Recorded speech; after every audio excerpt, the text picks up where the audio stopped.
나누실 하나님의 말씀 여호수아 6장 1절에서 7절까지 말씀입니다. 여호수아 6장 1절에서 7절.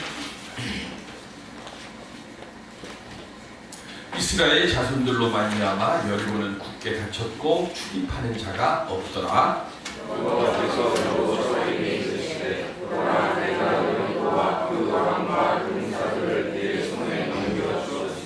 너희 모든 군사는 그 성을 둘러 성 주위를 매일 한 번씩 돌매 엿새 동안을 그리하라.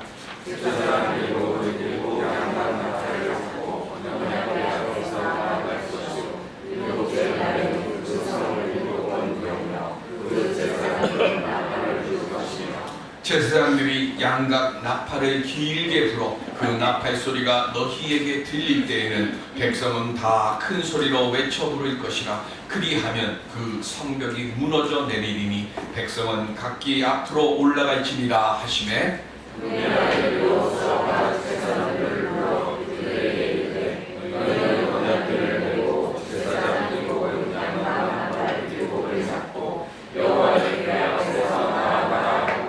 또 백성에게 이르되 나아가서 그 성을 돌되 무장한 자들이 여호와의 궤 앞에서 나아갈지니라 하니라. 아멘. 감사로 문제를 해결해가는 하나님의 자녀들이 되는 우리 모두가 될 수 있기를 주님의 이름으로 축원드립니다. 미국 경제 전문지 포춘에서요 500대 기업의 임원들을 나름대로 선정을 해서 당신들이 성공한 이 자리까지 오게 된 첫 번째 요인이 뭡니까? 그걸 물었어요. 그랬더니 94%의 사람들이 대답하기를 애티튜드라고 했어요. 태도. IQ, 지식, 기술 이것보다 삶의 일을 대하는 태도, 그리고 사람들과 만나고 사람들과 대하는 그 태도가 지금의 나를 여기에 자리에 있게 했습니다 라고 하는 말을 했습니다. 책을 보니까 뭐 성공하는데 A는 6점, B도 6번 이렇게 쭉 해가지고요 애티튜드를 그 알파벳 순서에다가 맞춰서 하니까 이게 딱 100점이 나온대요. 그래서 우리 삶의 인생에 있어서 가장 중요한 것이 뭐냐? 바로 행태도다라고 하는 거예요. 그러니까 삶의 일들이 일어날 때 내가 그 일에 대해서 어떤 모습으로, 어떤 얼굴로, 어떤 모양으로 그 일에 내가 대응하느냐 이 태도가 사람들의 그 앞에서는 말을 하지 않지만 머릿속에 그것이 각인이 돼가지고 어떤 중요한 일이 일어날 때는 그때 그 모습을 보였던 긍정적인 태도를 보였던 사람들을 먼저 떠올리게 된다는 거죠. 믿음도 마찬가지죠. 우리 믿음이라고 하는 건 뭐냐면 해 주실 줄로 믿고 하나님께 나가는 것이고, 그리고 해 주실 것을 기대하면서 하나님께 나를 내어드리는 것이 이게 믿음이에요. 그런데 우리의 믿음의 태도의 모습은 어떻습니까? 주시면 하겠습니다 라고 하는 모습이 더 많지 않습니다. 하나님은 이미 우리들에게 무엇보다도 중요한 영생의 선물을 예수 그리스도의 십자가의 대속의 사건을 통해서 이미 주셨어요. 다 주셨어요.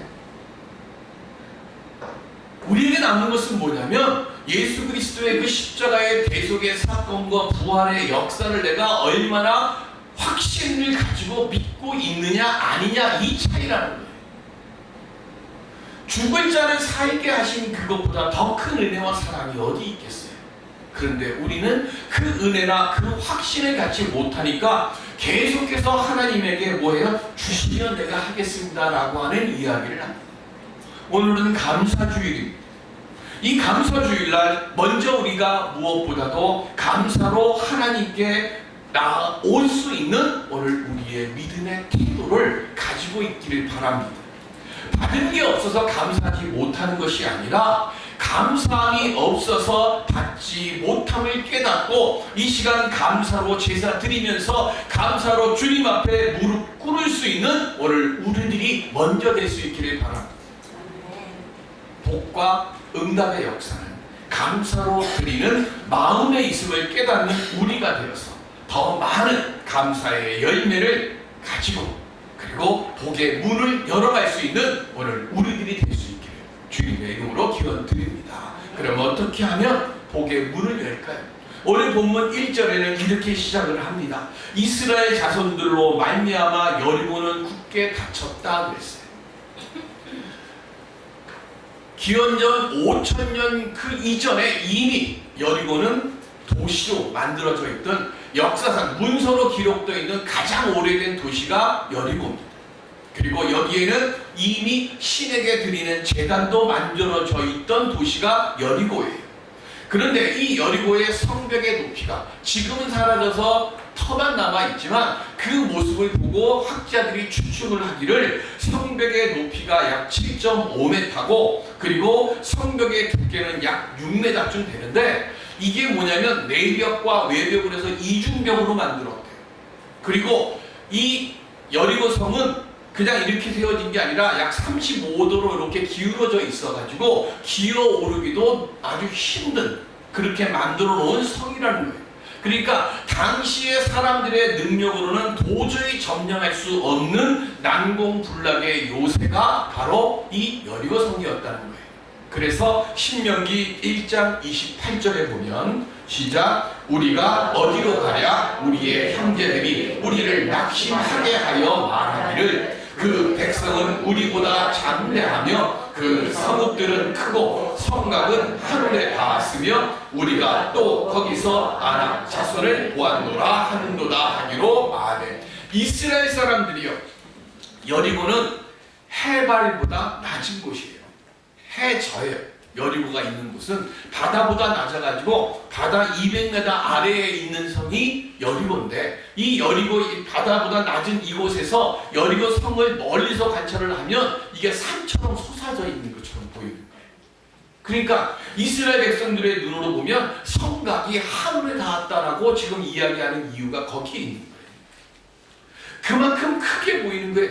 그런데 이 약속의 땅 가나안을 정복해야 돼요. 가나안 땅으로 지금 들어가기 위해서는 이 난공불락의 요새 여리고를 무슨 수를 써서라도 지나가야 되는 거예요. 모든 것의 중심지가 바로 이 여리고이기 때문에 이 여리고를 반드시 정복해야 가나안 땅을 정복할 수 있는 거예요. 그런데 문은 굳게 닫혀 있다고 했어요. 다른 말로 얘기하면 절망적인 상황이라고 하는 것을 말씀하는 거예요. 그런데 이 절망적인 상황 앞에 오늘 2절에 보면 하나님께서 뭐라고 말씀하시는가 하면 여리고와 그 왕과 용사들을 너의 손에 내가 넘겨줬다라고 말씀합니다. 절망적인 상황 속에서요 하나님은 지금 뭘 말씀하세요? 희망적인 말씀을 하고 계세요. 문이 닫힌 것만 보지 말고 이 성벽을 무너뜨릴 수 있는 하나님을 바라보라라고 하는 말씀이에요. 모든 상황 속에서 우리는 꼭 닫혀있는 문들만 봐요. 내가 어렵고 힘겨운 상황이 있으면 내 주변에 있는 성벽들로 둘러쳐져 있는데 그 둘러쳐져 있는 곳에서 뭐만 봐요? 자물쇠로 꽉꽉 채워져 있는 문만 보는 거예요. 근데 하나님은 뭐라고 말씀하시는가 하면 내 손에 이 문을 열 수 있는 열쇠가 있으니까 성을 보고 그 성벽을 보고 낙심하지 말고 열쇠를 쥐고 있는 내 손을 보라고. 지금 하나님께서 여호수아에게 말씀하시는 그 말씀이 오늘 우리에게 주시는 말씀인 줄로 믿습니다. 그래서 뭐예요? 내가 이미 너에게 그걸 넘겨줬다. 내가 지금 겪고 있는 모든 어려움이나 환난이나 시험이나 시련을 뭐예요? 하나님께서 이미 다 뭐 하셨다고요? 이길 수 있도록 내가 너에게 주었다고 지금 말씀하시는 거예요. 성벽이 아무리 두껍고 아무리 높아도 하나님은 그 모든 것을 단숨에 무너뜨릴 수 있음을 믿고 오늘 우리는 말씀에 의지해서 성벽을 향해서 나아가기만 하면 되는 거예요. 그게 왜 그렇습니까? 창세기 13장 15절에 보면 시작 보이는 땅을 내가 너와 내 자손에게 주리니 영원히 이르리라. 아멘. 조카 가고 갈라질 때 하나님께서 아브라함에게 약속하셨어요. 너 땅 봐라. 사방천지. 그 땅을 본 사방천지 본 땅이 어디예요? 가나안 땅이고 이 여리고 땅이에요. 그런데 이미 700여 년 전에 아브라함과 아브라함의 자손들에게 이 땅을 주겠다고 약속하셨어요. 하나님은 신실하신 하나님이세요. 하나님은 말씀하신 것은 반드시 이루시는 하나님이에요. 오늘 우리에게도 마찬가지예요. 지금 예수 그리스도의 은혜의 그 보혈의 사랑으로 우리에게 주어져 있는 모든 것을 이길 수 있는 능력을 이미 우리에게 주시겠다고 약속하셨고 그것을 우리에게 확증하셨으니까 오늘 우리는 지금 무엇만 보면 되는 거예요. 약속하신 신실하신 하나님의 그 손을 바라보고 하나님의 말씀에 의지해서 오늘 우리는 환경이 우리에게는 중요하지만 하나님은 환경 위에 계시는 분이시니까 환경 위에서 환경을 다스리시는 하나님을 바라보고 그 하나님의 음성에 귀를 기울이면서 하나님 앞에 나아갈 때 그때 하나님께서 우리에게 주시는 복의 문을 여는 열쇠를 우리 손에 쥐어 주실 줄로 믿습니다. 아멘.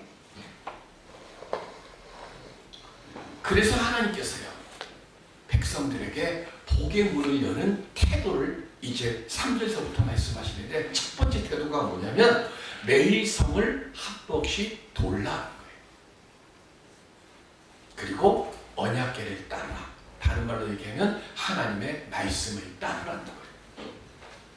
이 전쟁터에서요 이런 황당한 명령이 어디 있습니까?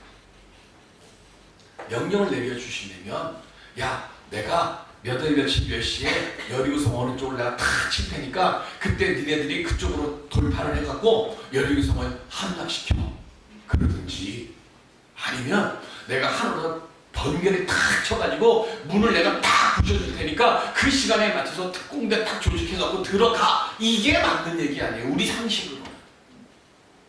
근데 하나님은 지금 뭐라고 그러시는가 하면 매일같이 여리고성을 한 바퀴씩 돌고 제7일날 7바퀴 돌라라고 말씀하래요. 왜 그러셨을까요? 하나님의 관점에서 여리고가 무너지는 건 한 문제가 아니에요. 실제로 여리고성을 어떻게 공략합니까? 이스라엘 백성이 있는 데는 멀쩡하고요. 여리고 성이 있는 그곳만 지진을 일으켜갖고 여리고성 벽을 땅 밑으로 꺼지게 만든 거예요. 성경이 자세히 그냥 여리고성이 무너졌더라 이렇게 되어 있잖아요. 여리고성이 무너졌다는 얘기는 뭐예요? 고기만 강도 7.5 정도의 지진을 여리고 성 그 튼튼한 성벽 있는 거기에만 하나님이 뻥 하고 내리셔갖고 땅이 갈라서 성벽이 무너진 거예요. 하나님에게는 아무 문제가 안 되는 거니까 하나님이 지금 바라고 원하시는 건 뭐냐면 하나님의 말씀에 얼마나 순종하는 백성인가 아닌가가 문제라는 거예요. 그러니까 매일같이 지금 하루에 한 바퀴 성을 돌라라고 하는 이 명령 속에는 믿음으로 하루하루를 살아가는 연습을 하라는 거예요. 무슨 연습이에요? 매일매일 하나님의 말씀에 순종하면서 사는 연습하는 겁니다. 그런데 이 연습을 할 때 조건이 하나 있습니다. 그 조건이 뭡니까? 여호수아서 6장 10절 시작. 여호수아가 백성에게 명령하여 이르되 너희는 외치지 말며 너희 음성을 들리게 하지 말며 너희 입에서 아무 말도 내지 말라. 그리하다가 내가 너희에게 명령하여 외치라 하는 날에 외칠지니라 하고 아멘. 하나님께서요 성경에 아무 말씀도 안 하시고 아무 일도 안 하시는 때가 딱 하나 있어요. 언제 그러는가 하면 하나님의 백성 이스라엘 백성들이 불평하고 원망할 때는 하나님이 아무 말씀 안 하세요. 그리고 하나님이 아무 일도 안 하세요. 그리고 불평하고 원망이 다 끝난 다음에 그 다음에 어떻게 하세요? 그걸 하나님이 다 기억하시고 40일 정탐하고 돌아와서 10명의 정탐꾼들이 원망하고 불평하고 백성들을 충동할 때 하나님이 그거 가만히 계시다가 듣고서 뭐라고 그러셨어요? 너희들이 내게 불평하고 원망한 것처럼 너희의 자손들이 종이 된다고 그랬잖아. 그러니 너희들의 자손들이 종이 되는 꼴을 내가 안 보이게 하기 위해서 너희들을 다 광야에서 다 죽게 하고 너희의 자손들이 약속의 땅에 들어가게 할 것이니 너희들이 정탐한 날 하루를 1년씩 계산해서 40년 후에 드리겠다고 하나님 말씀하세요. 그러니까 지금 매일 성을 돌면서요, 하나님이 우리에게 요구하시는 두 번째 믿음의 태도가 뭐예요? 불평하지 말라는 거예요. 원망하지 말라는 거예요. 왜? 우리가 불평하고 원망하면 하나님의 역사가 쉬워요. 하나님께서 우리에게 은혜의 길을 주시는 말씀이 쉬워요. 그러면 하나님이 아무 말씀 안 하시면 우리는 들을 수가 없고, 들을 수가 없으면 우리는 우리의 복의 길을 가지 못하는 거예요. 그래서 지금 침묵하고 가라고 지금 말씀하시는 거예요. 매일매일 육신의 삶을 살아가면서 불평과 원망의 말을 토해낼 상황이 우리에게 반드시 와요. 그죠? 가장 쉽게 얘기해가지고 아침에 먹는데 뭐 따뜻한 밥 안 해주고 왜 찬밥에다 국말 밥 말아 먹으라고 그러냐고 이거 주냐고, 이것도 불평되잖아요. 사람들에게나 하나님에게나 불평하고 원망할 수 있는 일들이, 자그마한 일들이 우리 삶 속에서 수없이 많이 나올 때, 그때 여호수아 6장 10절의 말씀을 생각하시고요, 한 번 쉬시라. 불평하고 원망할 그 말을 한 번만 쉬시라. 매일매일 성을 지금 한 바퀴씩 돌라고 지금 하나님께서 말씀하시면서 지금 우리에게 요구하시는 것은 딱 한 가지예요. 매일매일 육신의 삶을 살아가면서 불평과 원망의 일들을 토해낸 그 상황이 될 때 잠깐 입을 멈추고 지금 나를 바라보시는 하나님을 바라보는 믿음의 눈을 좀 열어보고, 그리고 불평하고 원망할 그 입술을 닫고 하나님께, 하나님 제가 이 상황에서 어찌해야 합니까? 라고 하나님께 여쭙는 입술을 한 번만 더 열어보라는 거예요. 이게 하나님께서 오늘 우리에게 원하시는 믿음의 태도라는 거예요. 세 번째, 하나님께서 우리에게 깨우쳐주시는 믿음의 태도가 있습니다. 그게 뭐냐면 4절, 5절, 6절에 가장 많이 나오는 거예요. 그게 뭐냐면 양강나팔이에요. 이스라엘 성경에는요, 나팔이 두 종류가 있습니다. 하나는 은나팔입니다. 민수기 10장 2절에 보면 시작, 은나팔 불을 만들 때 두들겨 만들어서 그것으로 회중을 소집하며 진영을 출발하게 할 것이라. 아멘. 은나팔은요, 전쟁을 벌일 때, 전투를 벌일 때 부는 게 은나팔이에요. 그러면 양강나팔은요, 양의 뿔로 만든 나팔은 레위기 25장 9절 시작, 일곱째 달 열흘 나는 속죄일이니 너는 뿔나팔 소리를 내되 전국에서 뿔나팔을 크게 불치며. 아멘. 양강나팔은요, 언제 부는가 하면 하나님께 예배 드릴 때 양강나팔을 부는 거예요. 속죄일일 때, 우리의 죄를 속하는 귀한 일이다, 예배의 시간이다, 하나님 앞에 나아갈 시간이다, 백성들아 하는 일 다 멈추고 하나님께 예배드릴, 하나님께 기도할 마음을 준비하라, 이걸 알릴 때 부는 게 양강나팔이에요. 그런데 오늘 여리고성을 지금 뭐 하는 거예요? 점령하러 가는데 뭐라고 그랬어요? 7명의 제사장에게 7개의 양강나팔을 들고 양강나팔을 불라고 해요. 그리고 마지막 날 제7일 때 7번 성을 돌고 그 다음에 제사장들에게 양강나팔을 힘차게 불고 백성들은 외치라고 했어요. 그 외쳤을 때 지진이 일어나서 여리고 성벽이 무너진 거예요. 그러면 자, 지금 여리고 성을 돌고 있는 건 전쟁하러 간 겁니까? 예배드리러 간 겁니까? 원래는 은나팔 불어야 돼요. 그죠? 전쟁하러 간 거니까. 그런데 하나님은 지금 양강나팔을 불라고 했어요. 전쟁을 하러 가는데 이건 전쟁이 아니라는 거예요. 뭐예요? 이미 이전에 뭐라 그랬어요? 이 성을, 이 여리고 땅에 있는 왕과 백성들과 이 성을 여호수아에게 뭐라 그랬어요? 주었다고 그랬어요. 주셨으니까 그 다음에 지금 뭐 하는 거예요? 전쟁하러 가는 게 아니에요. 하나님께서 주신 것을 내 것으로 받기 위해서 뭐 하러 가는 거예요? 예배드리러 가는 거예요. 오늘 우리에게 삶에 일들이 있어요. 우리가 감당하지 못할 어려움이나 시험이나 시련이나 환난이 올 때 우리는 이게 전쟁하는 게 아니라 여호수아서 6장 2절의 말씀에 의지해서 뭐예요? 하나님께서 이미 우리에게 주시겠다고 약속하신 것에 대해서 내가 받을 수 있는 믿음의 모습을 갖는 예배자의 태도를 주님 저에게 주시옵소서. 오늘 우리가 먼저 이렇게 기도하고 내 삶의 전쟁으로 우리가 나아가야 할 줄로 믿습니다. 그러니까 우리의 일상의 생활은요, 뭐 하는 거예요? 월요일부터 토요일까지의 그 삶은 하나님께서 주일날 우리에게 이것은 이미 너에게 준 거야 라고 약속하신 그것을 내 것으로 만들기 위해서 삶 속에서 예배를 드리는 거예요. 월요일부터 토요일까지 출근하고 일하고 사람들 만나고 하는 그 모든 것들이 내 삶의 일이 아니라 하나님께서 내 것이라고 주신 것에 대한 약속의 확증을 받는 예배의 그 도장, 참 잘했어요 도장 찍기 위해서 우리는 월요일부터 금요일까지 토요일까지 일을 하고 사람들을 만나는 것, 이런 믿음이 있을 때 예배를 통해 사업의 문을 가로막고 있는 불황의 여리고가 무너질 것이고 내 건강의 문을 가로막고 있는 질병의 여리고를 우리 주님께서 무너뜨려 주실 줄로 믿습니다. 이 시간 축복의 내 문을 가로막고 있는 불신과 불평의 여리고문을 부서뜨리고 믿음 갖고 온전히 복의 문을 열 수 있는 예배자가 되는 우리들이 될 수 있기를 주님의 이름으로 기원드립니다. 오늘 우리가 복의 문을 여는 마지막 태도가 있어요. 2007년 겨울 미국에 존 크렐릭이라고 하는 변호사가 있었습니다.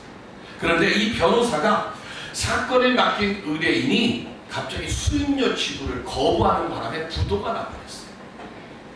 거기다가 설상가상으로 또 다른 재판으로 소송을 진행 중이었는데 갑자기 이 소송하던 사람이 입장을 확 바꿔버리는 바람에 이 변호사가 고소를 거꾸로 당해버린 거예요.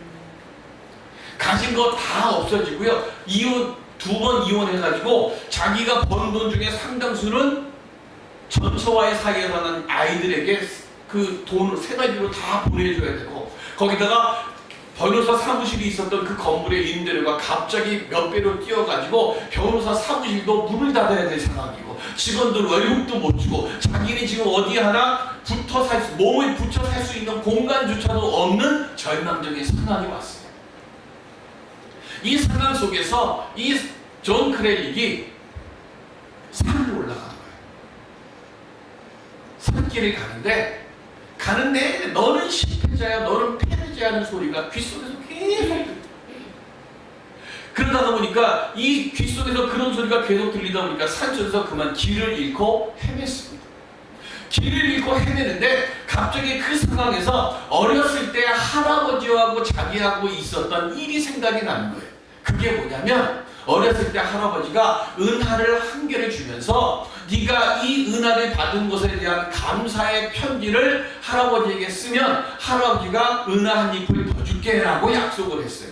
그래서 이 존 크렐릭이 할아버지에게 은하를 주셔서 감사합니다 하면서 이런 감사 편지를 써서 할아버지에게 드렸더니 정말로 할아버지가 은하 1잎을 또 준 거예요. 저 같으면 한 10번쯤 감사 편지를 계속 썼을 것 같은데 이 존 크렐릭은 그 다음에 또 감사 편지를 써서 은하를 받아야지라고 하는 생각을 못한 거예요. 그리고는 까맣게 잃어버렸다가 너는 실패자라고 하는 자괴감이 들어서 산속에서 길을 잃고 헤매다가 갑자기 할아버지의 그 일이 생각이 나서 산에서 내려가서 내가 감사 편지를 써야겠다 생각을 한 거예요. 그래서 자기 주변에 있는 사람들에게 감사 편지를 쓰려고 대상자를 찾다가 제일 첫 번째 대상자가 누구냐면 자기 큰아들. 한 번도 살갑게 전화해 본 적도 없고 만난 지는 몇 년 전에 만난 거예요. 그래서 아들에게 편지를 쓰는데 쓰려고 보니까 아들 주소를 몰라.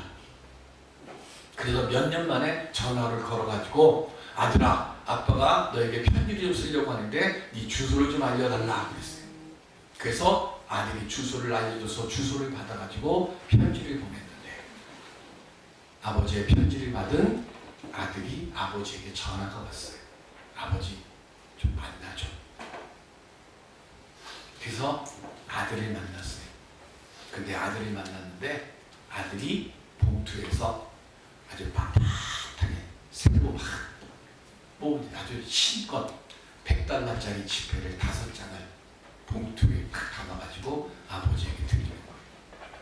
아버지가 놀래서 아버지한테 이럴 필요 없다 그랬더니 아들이 하는 말이, 아버지가 저 대학 보내면서 4,000달러를 저에게 보내주셨잖아요. 제가 이거는 그것에 대한 감사로 드리는 겁니다 라고 아버지에게 드리라는 거예요.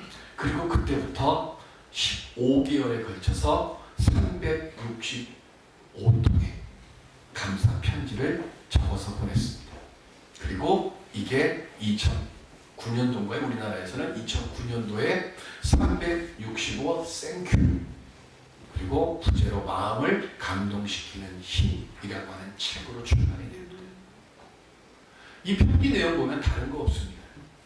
그냥 평범한 일상 속에서 감사거리 찾고요, 마음을 담아서 감사를 보내는 겁니다. 뭐 어차피 일화를 하나 더 얘기하면 편지 속에서 아들이 둘인데요, 막둥이가 그렇게 시크한 뭘 해도 흠칫 뭐 이러면서 아버지가 무슨 말을 해도 귓전에도 안 들었던 아들이었는데 막둥이한테 편지를 보냈는데 아버지의 편지를 받아둔 막둥이가 아버지에게 전화를 하는데 뭐라고 표현을 못해서 우는 하고, 아버지가 자기를 이렇게 생각하고 자기에게 이렇게 했는지 모른다고 그러면서 감사를 아버지에게 표현하면서 막 우는. 감사 편지를 보내는 동안 존 크렐리가 좌절과 낭망의 마음이 감사 편지를 쓰는 동안 스스로 치유된다고 합니다. 지금 어떠십니까? 모든 게 다 끝났다고 여겨지십니까? 신랑 대신 감사의 문을 먼저 두드리는 믿음 회복하는 우리들이 될 수 있기를 바랍니다. 하나님이 오늘 우리에게 원하시는 것, 믿음으로 말씀 안에서 순종하며 감사하며, 하나님이 오늘 부르실 때 주여 제가 여기 있나이다 하며 주님을 향해서 입을 닫고 주님을 향해 눈을 들고 주님을 향해 감사의 기도를 드릴 때, 그때 우리 주님께서 닫혀져 있는 복의 문을 우리를 위해서 열어주시고 우리 앞에 산처럼 쌓여있는 여리고 성벽을 주님께서 무너뜨려 주실 줄로 믿습니다. 오늘 그 은혜의 역사 만들어가는 우리 모두가 될 수 있게 주님의 이름으로 축원드립니다. 기도하겠습니다.